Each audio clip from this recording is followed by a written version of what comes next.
Market లో invest చేసి మీ డబ్బులు డబుల్ చేసుకోవాలనుకుంటున్నారా? సుందరరామిరెడ్డి గారి లైవ్ సెమినార్ కి అటెండ్ అవ్వండి.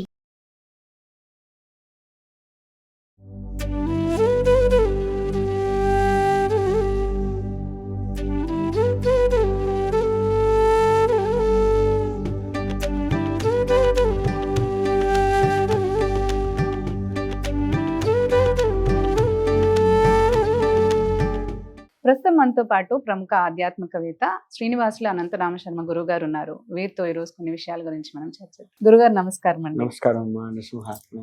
గురుగారు, దేవీ నవరాత్రుల్లో భాగంగా 7వ రోజు మనం ఏ అలంకరణ అనేది చేసుకోవాలి, ఆ రోజు చేసుకోవాల్సిన నైవేద్యాలు, పూజా విధానం వివరించగలండి? తప్పకుండా అమ్మా. మహాచండి, మహాచండి బంగారపు వర్ణంతో ఉన్నటువంటి చీర అమ్మవారికి పాయసాన్నం నివేదన చేయాలి. గారెలైనా నివేదన చేయవచ్చు.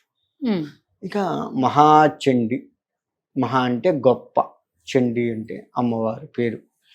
యాదేవి సర్వభూతేషు శక్తి రూపేణ సంస్థిత, యాదేవి సర్వభూతేషు క్రియారూపేణ సంస్థిత, యాదేవి సర్వభూతేషు బుద్ధి రూపేణ సంస్థిత.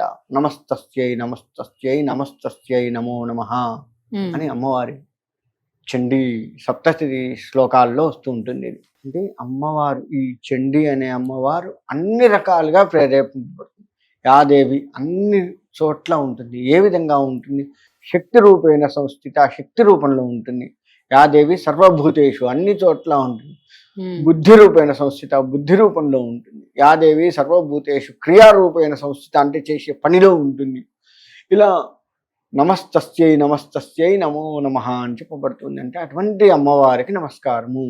ఇవాళ మనం ఏది చెయ్యాలన్నా చండీ హోమాలు బాగా చేస్తాం. శక్తి స్వరూపినిగా చెప్పబడుతుంది అమ్మవారు. అంటే మనం చేసే ప్రతి పనిలో ఆమె ఉంది, ఆ భావన మనలో రావాలి.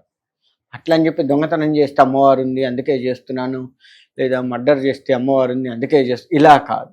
చెడు పనులకు కాదు, మనం ధర్మంగా బ్రతుకుతూ ఉన్న ప్రతి పనిలో కూడా అధర్మంగా ఉంటే అమ్మవారు కాళికాదేవి రూపంలో తీసివేస్తుంది మనల్ని కూడా.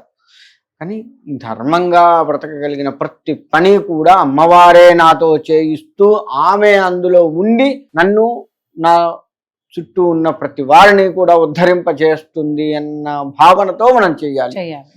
అది ఇక్కడ కూడా అధర్మాన్ని దరిచేరనివ్వవద్దు.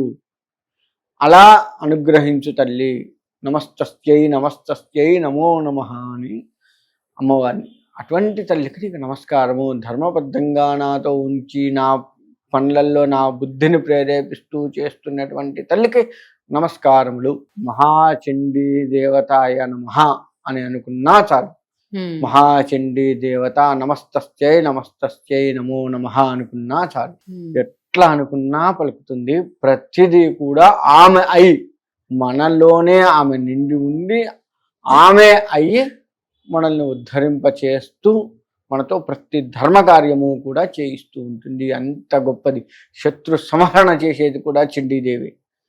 కాబట్టి శత్రు సంహరణకు కూడా ఇంట్లో చండీ పారాయణాలు, చండీ హోమాలు బాగా చేయిస్తూ ఉంటాం.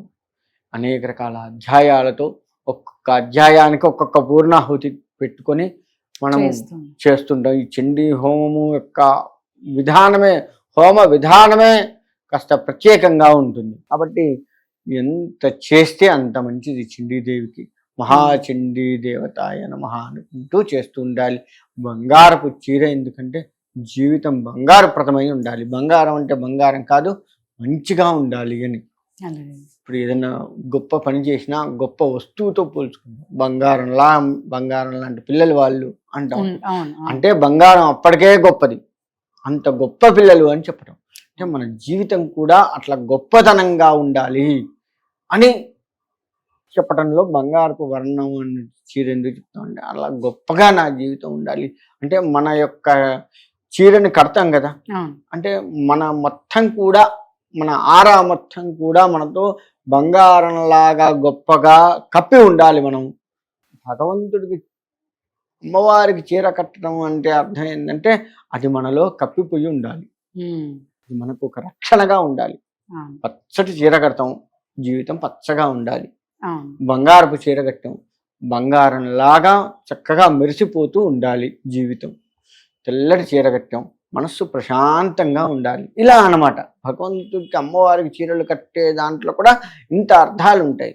కాబట్టి అమ్మవారిని అలా మనస్ఫూర్తిగా కొలుస్తూ మన జీవితం మొత్తం బంగారుప్రదంగా ఉండాలి అని కోరుకుంటూ అమ్మవారిని అనుగ్రహానికి పాత్రలు కావాలి. ఈ 9 రోజులు తాంబూలం ఇచ్చుకోవచ్చు అంటారా? ప్రతి రోజు తాంబూలం ఆ రోజే ఈ అమ్మవారికి. ఎందుకంటే ఒక అవతారంలో అమ్మవారు వచ్చింది, ఆ అవతారాన్ని పరిపూర్ణత చేసుకొని వెళ్ళిపోవాలి కదా ఆమె.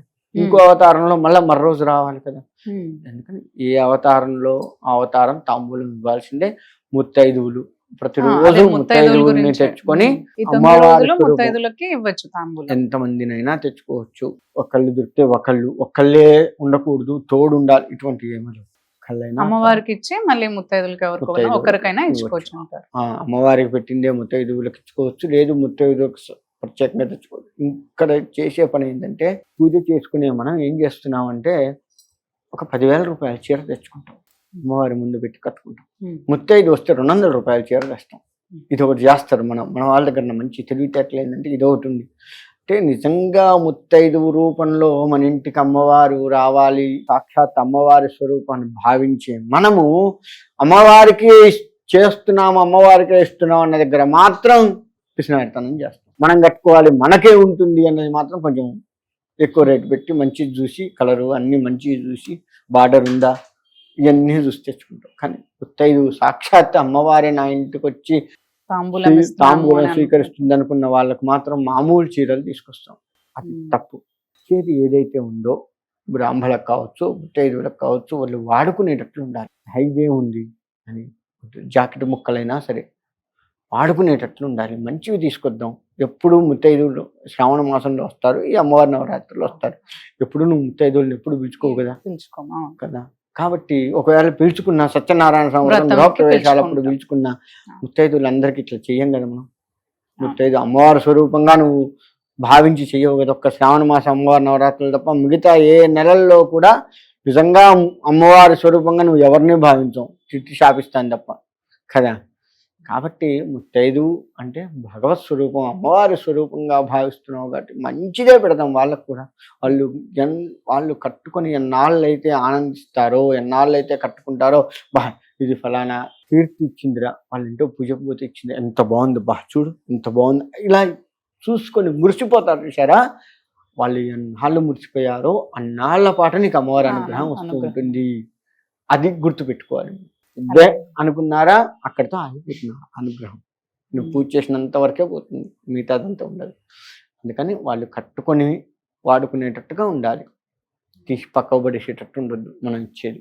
ఆ విధంగా చేసుకోవాలి. ముత్తైదు రూపంలో అమ్మవారు వస్తుంది కాబట్టి చాలా జాగ్రత్తగా ఉండాలి. ధన్యవాదాలు. మంచిదమ్మా.